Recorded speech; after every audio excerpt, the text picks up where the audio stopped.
welcome back. It is the Vegas Take, Sharp and Shapiro. Yeah, speaking of the impeachment inquiry phase 2, we will certainly review and go over everything that has taken place thus far today. Tomorrow, also continuing the discussion in regards to George Zimmerman and suing the Trayvon Martin family for $100 million. Also, President Donald Trump making big cuts on food stamps, and it's affecting it will affect many families right here in Las Vegas and in the state of Nevada. We'll get to all that tomorrow. Also, Mike Babcock from TMZ Sports will be joining us tomorrow as well. So we've had this discussion this week in regards to Donald Trump and golf, and it started as this.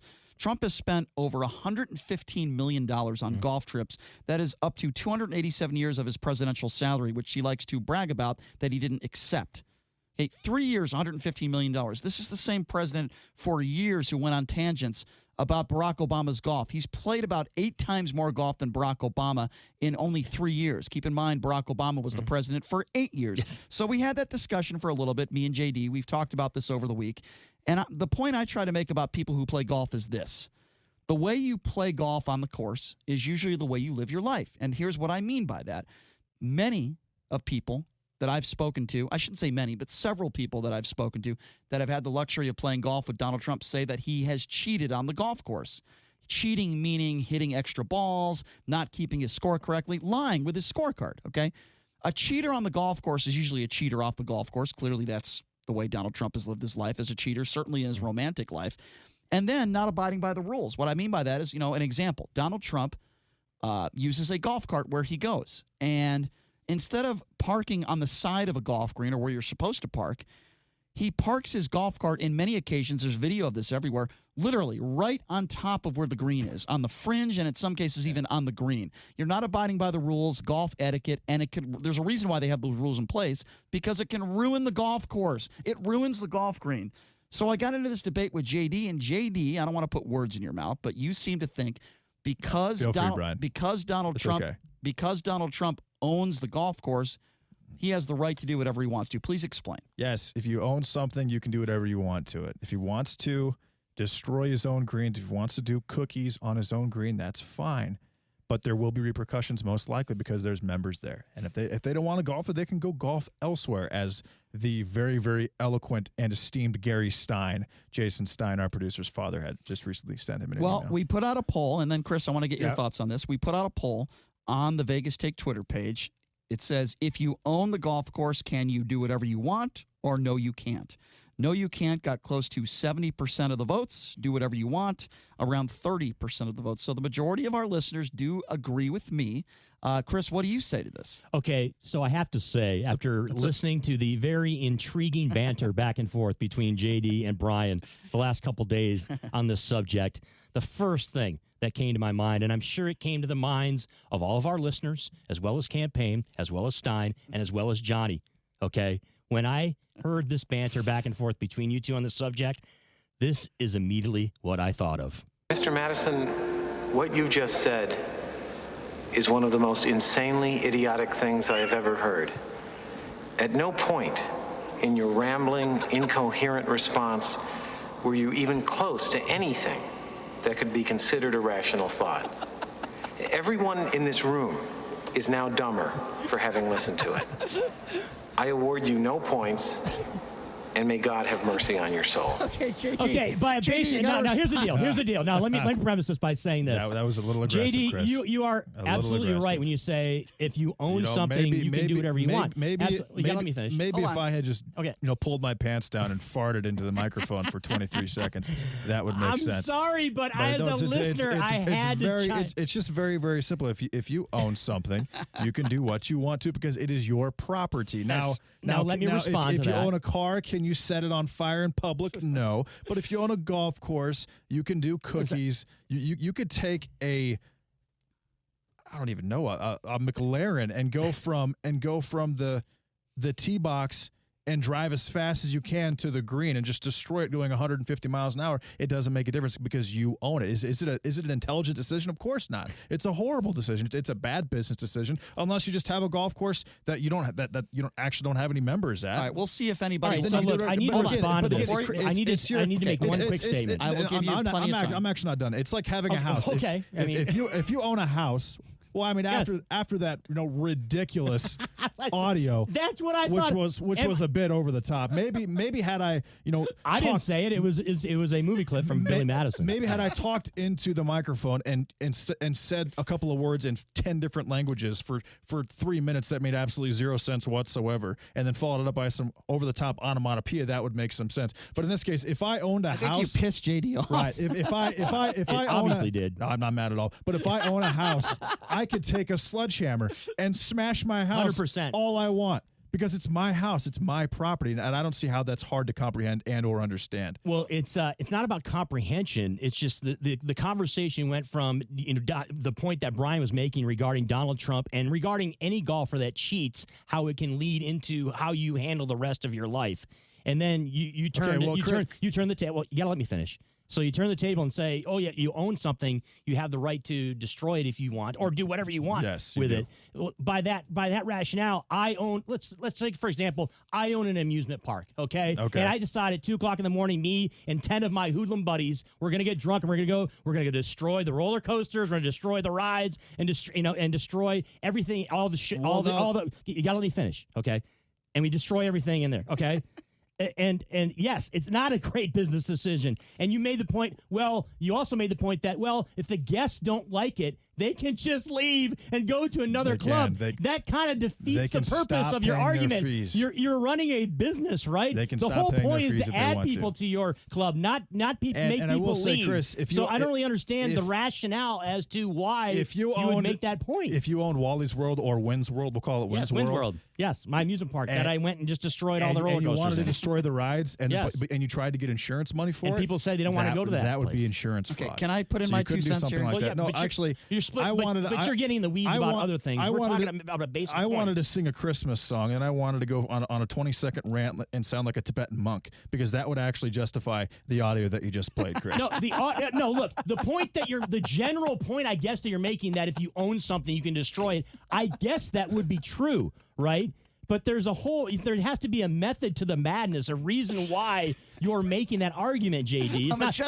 You're making an obvious, JD, you're making an obvious statement that says, if I own it, I can just torch it, or I can destroy it. And that's why I guess you can. That's why this is so simple. You have to ask the That's why question, this is so why would you do simple. that? Let me put my 2 cents. And that's why I for played the Billy Madison clip. For somebody that has played golf his whole life, I would imagine I've played 100 times more golf than both of you guys. I'm not saying that makes both of your opinions not credible. Easily. But with that being said, I've been around country clubs, and golf is a very snotty sport. But with that being said, if you're a greenskeeper or somebody that works on a golf course, you work your ass off to maintain that golf course and to put it in the best shape possible. I remember I was playing a golf course when I was a kid. It was called Pottapog Country Club. It's in Connecticut. You can look it up. And I played there with my family. It's a beautiful, beautiful golf course, right? Greens were fantastic. Somebody got arrested in the middle of the night. Somebody stole a golf cart, and they decided to do donuts on one specific golf green. I believe it was the 8th hole. I remember I was 13, 14 years old. We had a conversation with the greenskeeper. He said, this green will never be the same again. He said a number of different things and how disappointed he was. You could see he was actually teary-eyed. I mean, he was that upset.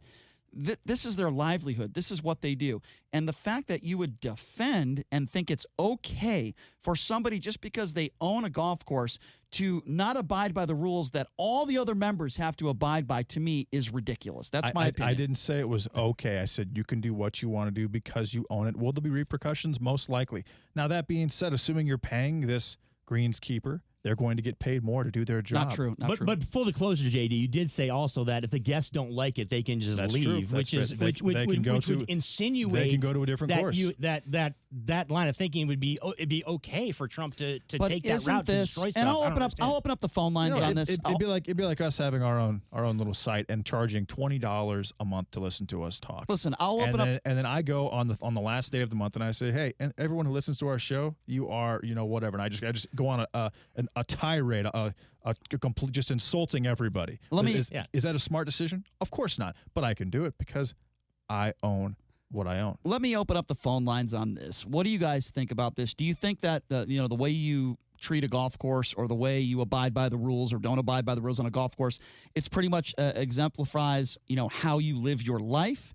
Do you agree with JD? Do you think if Donald Trump owns, for example, the Doral, he could take out a golf cart and he could do donuts on a couple of greens there and totally rip up the course? He's allowed to do it because he owns the course. And you're okay with that? Or do you agree with me and Chris, whereas, this is Donald Trump? But see, to me, and by the way, the number is 257-5396, 702-257-5396. To me, this is just another example of Donald Trump and having yes men around him his whole life. I don't think Donald Trump, besides maybe his father, who made him very insecure, clearly, I don't think Donald Trump has had many people around him in his life that had said, no, Mr. Donald, you can't do that. That is not acceptable. Donald Trump has not had people around him his whole life that really have said things like that to him. He thinks that he can do whatever he wants to. He believes that the rules do not apply to him. And this is just another example, in my personal opinion, of Donald Trump not thinking about other people, putting himself first because he is lazy pig who can't walk 10 or 15 feet from a golf green to the cart, and he is so lazy. Give me a break. And, people want to bring up Barack Obama that are Trump supporters. People want to bring up how Barack Obama did this and did that, and he ruined the country.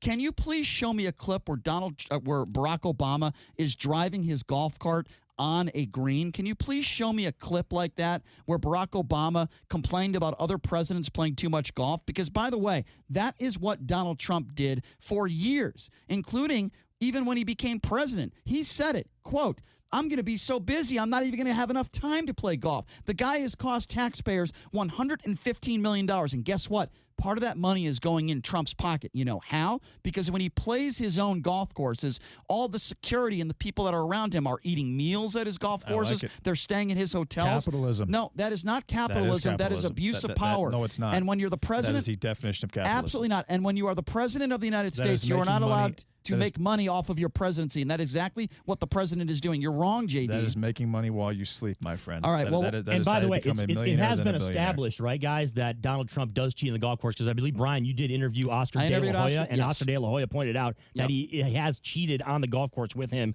when he's played rounds. So immediately I think of Judge Smales from Caddyshack. You guys saw the movie, right? Yeah. Where Judge Smales is walking along the course and he's kicking his ball to get a better lie. 257. I also thought of that, Chris. 257-5396 is the number to call. Let's start off with Johnny. Johnny, go ahead. Thank you for that call, Johnny. We appreciate it. Perfect. 257-5396. Let's go to Mike. Mike, you're next on the Vegas Take. Go ahead. What's up, Mike? How you doing? Good. I'm sorry. Doing I wanted well. to first say the gentleman made the comment about Trump parking it on the fringe, and that's Yes. a bad idea, and also that he lies playing golf. Yep. I think you should testify in front of Congress because you have got a bunch of information about Trump as they do. They said he's just not a nice guy and he's a jerk. Mike, would you like to hear some evidence? No. Hold on. Stay on the line. I will let you make your second comment. There is video that we will post on the Vegas Take page today. I have video. It's called evidence, Mike. I saw it with my own eyes. It's a video of Donald Trump taking one of his little carts out there with his big body and parking it on the fringe of a putting green. No, he's talking about cheating. No, but Trump got highly criticized for the clip that Brian's pointing out. Hold on, Mike, you seem to have a problem, and you don't think I know Donald Trump's golf habits, okay? If it's just hearsay and you want to have a debate about that, that's fine. We can have that debate. He also knows his bathroom habits. But I do know that his habits on the golf course, based on video that we've seen, is that Donald Trump does not abide by the rules, and he drives his cart on the fringe of a putting green. And if I saw you or anyone in this studio do that, I would call them an a-hole, and they should not be on a golf course, Mike. So that was my own eyes that saw that. I'm not making it up. Go ahead. Yeah, so I contest that what you're saying is true, and I think he's an a-hole for doing that as well. Just let me say that. Right. So Well, we agree, Mike. We agree. Yeah, but my point is that with this whole impeachment inquiry, there's really everybody's just talking about what they think Donald Trump is and what they think he does and how he acts. But remember, hey, if you like your insurance, you can keep your insurance. Remember that one? What does that have to do with the So impeachment you're inquiry? equating Donald Trump and his golf game with whataboutism with Congress? That actually negatively impacted millions of Americans' lives. Okay, Mike. So you're saying because you I would say it's much worse. Okay, let me respond, Mike. So you're saying that because you disagree with a misinformation, or even if you want to call it a lie that Barack Obama said, that makes it okay to withhold aid with a foreign entity to dig up dirt on a political opponent. So you're saying because Barack Obama said that, you're defending Donald Trump's behavior? Is that your position?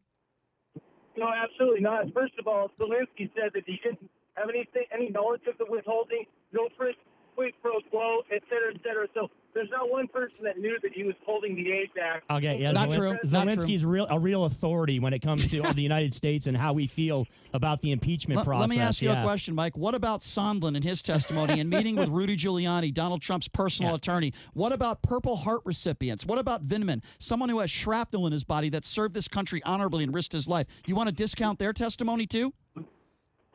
Well, I mean, let's get back to the golf. We could go through all that, but the other No, thing is that no. Don't change the subject. I just asked you a specific question. I asked you about Sondland and his testimony, who said that there was a quid pro quo. By the way, a guy who donated $1 million to the Trump campaign. And then I asked you about Vindman, a Purple Heart recipient who has put up his life for this country and served honorably. You couldn't make up a better resume. Are you discounting their testimony? It's a yes or no question. Yes, I am discounting their testimony. Okay, well, that's and ridiculous. my opinion. Now, So he's discounting their testimony, and then he engages in whataboutism with respect to Donald Trump and Well, golf, I will say and this, the man. Congress and the impeachment process. My mom, she worked for a small business during Obama's presidency, and her insurance, she was told it would stay the same. It went up 300%, Chris. All right, so I've been 300%. So that actually negatively affected millions and millions of Americans, and basically destroyed small businesses. That is much more. To me, that's much worse than what's going on with this impeachment inquiry. And that being said, for all the Trump supporters that are listening, Rudy Giuliani right now, as we speak, is in Ukraine creating a documentary to debunk the entire process. So look out for that. We'll see. Yeah. Also, look out for the fact that the FBI is investigating Rudy Giuliani now for criminal activity. Let's look out for that also. 702-257-5396 is the number to call. Let's go to Dale. Dale, you're next on the Vegas Take. We were talking a little bit about golf, Dale. What do you think about Donald Trump owning golf courses? Should he be allowed to rip apart his golf courses? What's up, Dale? Hey, good afternoon, guys. Honestly, I mean, I think it falls back to if you own it and it's yours, you can do whatever you want, because it's like somebody telling you how to act inside your home and how you're supposed to keep it clean. If it's mine and I want to trash it and it's going to come out of my pocket, who cares? Dale, I understand. Exactly. Dale, I understand your point, but here's where I disagree with you.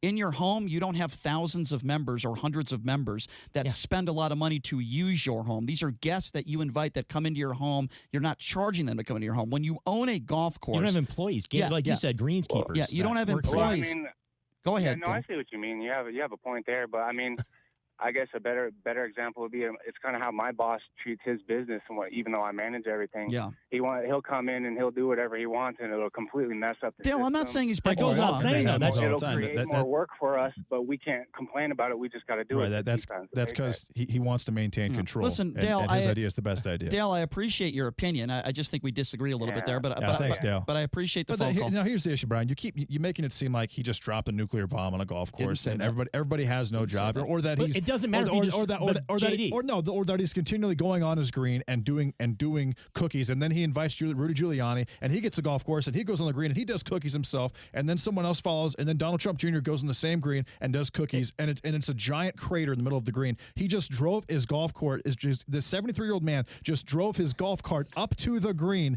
to putt. That's all he did.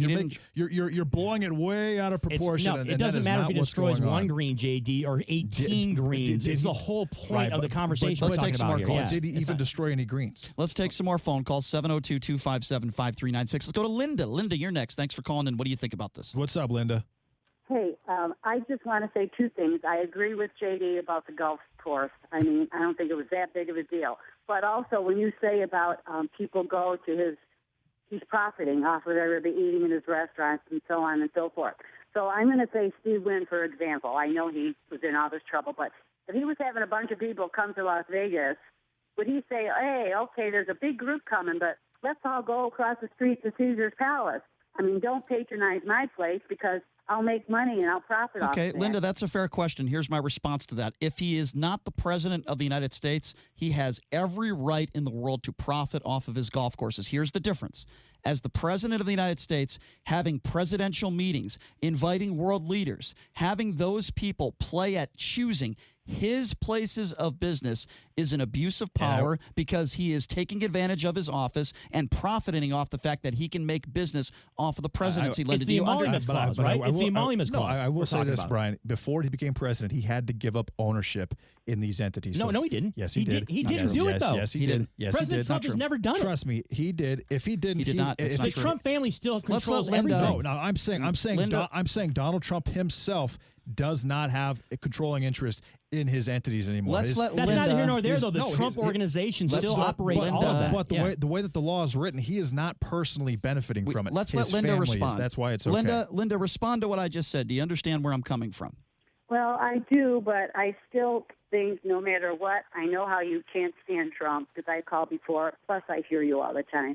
I just realistically don't think no matter what's going on with either side, nobody's going to change how they feel about Trump. If you're a Trump supporter, I disagree. I don't care. I Oh, and disagree. then they did a focus group on CNN the other day, or last week.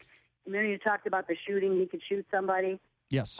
Okay, there was a CNN or MSNBC. One of the people were asking the questions. There was 5 women, and they said about Trump shooting somebody on Fifth Avenue.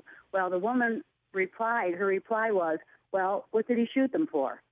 See, so it doesn't matter. I mean, it just doesn't matter. Well, I think, Linda, in extremes, I agree with you, but I can tell you this right now. If the man showed a little bit of heart and a little bit of compassion, if the man actually apologized for mistakes that he has made, I would give him credit for that. The problem is, and Linda, we've talked about this before, we are dealing with a narcissist. We are dealing with a man that cannot take responsibility for anything. I actually disagree with you. I think if he actually showed a little bit more compassion and stopped attacking people, I would actually give him credit for that. For example, what happened in NATO today. Linda, I do appreciate the call, even though we disagree on that. What happened in NATO today is a perfect example of what I'm talking about. You have a few world leaders that are joking at the president's expense, and what does he do with that? He continues to tarnish our relationships with those, and he just gets on a jet on Air Force One, and he leaves. That is the type of stuff that I am talking about. The man is thin-skinned.